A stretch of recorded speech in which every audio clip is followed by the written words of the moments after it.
tearful. Harry crying his eyes out as Queen firmly aced William up to King sooner than expected. Prince William carried out royal duties at Windsor Castle, where his grandmother Queen Elizabeth continues to recover following her COVID-19 diagnosis. Meanwhile, Kate Middleton arrived in Denmark on a rare solo tour.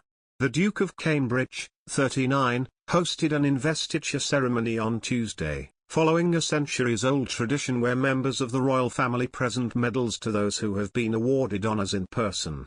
Looking sharp in his military uniform, Prince William handed out awards to a number of citizens being recognised for their achievements and service. The Queen, 95, cancelled her planned virtual meetings for Tuesday after testing positive for COVID-19.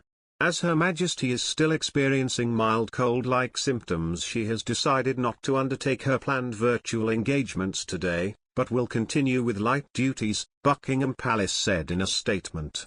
While she has carried out light duties, such as going through her daily red box and signing off on official papers, she was not feeling well enough to carry out her virtual meetings from Windsor Castle on Tuesday.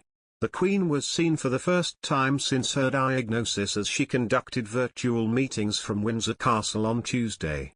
Queen Elizabeth is on the mend after testing positive for COVID-19. The 95-year-old monarch, who has been recovering at Windsor Castle after being diagnosed with coronavirus on February 20, was reportedly well enough for an outdoor family visit from some of her grandchildren and great-grandchildren over the weekend. On Sunday, the Queen met up with Prince William, Kate Middleton and their 3 children, Prince George, Princess Charlotte and Prince Louis, in the winter sunshine at Frogmore House, which is on the grounds of Windsor Castle, the Daily Mail reported on Tuesday. Princess Beatrice and her 5-month-old daughter Sienna were also there for the visit.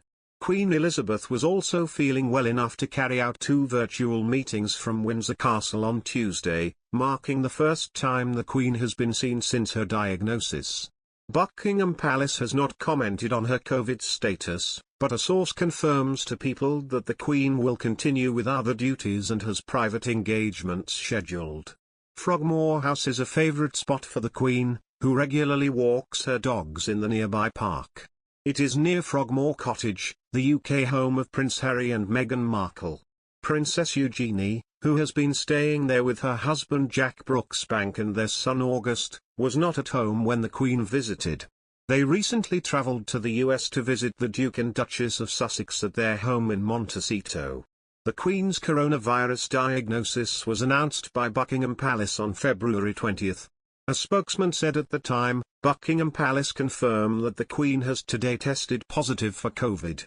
Her Majesty is experiencing mild cold-like symptoms but expects to continue light duties at Windsor over the coming week. She will continue to receive medical attention and will follow all the appropriate guidelines, the statement concluded. The Queen is widely reported to be fully vaccinated and her COVID-19 diagnosis came after her son, Prince Charles, and his wife, Camilla, Duchess of Cornwall also tested positive for coronavirus. The Queen last met with Charles, 73, on February 8, 2 days before he received his diagnosis. Both Charles and Camilla are triple vaccinated. During her recovery, the Queen was able to hold a weekly audience by telephone with UK Prime Minister Boris Johnson, but she cancelled scheduled virtual meetings last week due to her ongoing symptoms.